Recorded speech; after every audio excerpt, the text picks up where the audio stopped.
Allu Arjun Atlee project ఎందుకు budget పరంగా trending అవుతోంది? ఇంకా సెట్స్ మీదకు వెళ్ళని ఈ పిక్చర్ ను దేశంలోనే కాస్ట్లీయెస్ట్ ఫిల్మ్ గా ఎందుకు ట్రీట్ చేస్తున్నారు? పుష్ప 2ను మించేలా అల్లు కాంపౌండ్ వేస్తున్న ప్లాన్ ఎగ్జిక్యూట్ అవుతుందా? అల్లు అర్జున్ అట్లీ ప్రాజెక్ట్ అప్డేట్ కోసం బన్నీ ఫ్యాన్స్ ఎంతో ఆసక్తిగా ఎదురు చూస్తున్నారు. అయితే ఇప్పుడు ఈ సినిమాపై ఓ అప్డేట్ వినిపిస్తోంది. ఈ బొమ్మలో బన్నీ డ్యూయల్ రోల్లో కనిపించబోతున్నారని, మరీ ముఖ్యంగా బన్నీ పాయింట్ ఆఫ్ వ్యూలో వచ్చే ఫ్లాష్ బ్యాక్ చాలా బలంగా ఉంటుందని తెలుస్తోంది. అంతా బాగానే ఉంది, కానీ ఈ సినిమా అసలు సెట్ మీదకు వెళ్లకుండానే ఎందుకింతలా హడావిడి చేస్తుంది అనే దాంట్లోనూ రకరకాల రూమర్స్ వినిపిస్తున్నాయి. ఈ సినిమాలో దీపికా పదుకొనే హీరోయిన్ గా నటిస్తుంది. ఇప్పటికే అట్లీ ఓ పవర్ఫుల్ స్క్రిప్ట్ ను పూర్తి చేశాడు. అదెలా ఉంటుంది అంటే పుష్ప 2ను మించేలా తెరకెక్కుతుందని కోలీవుడ్ వర్గాలు చెబుతున్నాయి. కలెక్షన్స్ కూడా ఆ స్థాయిలోనే రావాలని సన్ పిక్చర్స్ ఆశిస్తుందట.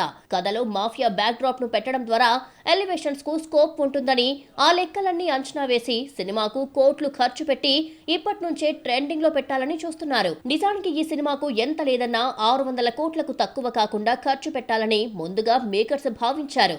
తాజా లెక్కల ప్రకారం ఆ బడ్జెట్ మరింతగా పెరగనుంది. అయితే అది జక్కన్న మహేష్ సినిమా కంటే ఎక్కువగా ఉంటుందా అంటే చెప్పలేని పరిస్థితి. ఎందుకంటే SSMB 28 1100 కోట్ల బడ్జెట్. ఆ లెక్కను చూసినప్పుడు అట్లీ గత చిత్రం జవాన్ వసూలను కూడా లెక్కలోకి తీసుకుని ఈ భారీ బడ్జెట్ కేటాయింపులకు సన్ పిక్చర్స్ రెడీ అయిందట. పుష్ప 2తో 1800 కోట్ల క్లబ్ లో చేరిన బన్నీ స్టఫ్ ను నమ్మే ఇలా గట్టిగా దిగుతున్నారు. మరి ఇన్ని ఫ్యాక్టర్స్ చూసుకుని దిగుతున్న సన్ గ్రూప్ దర్శకుడు హీరోల పుణ్యమా అంటూ సేఫ్ గేమ్ ఆడుతుందా, లేక రిస్క్ చేయాలని తలచి గట్టిగా దిగుతుందా చూడాలి.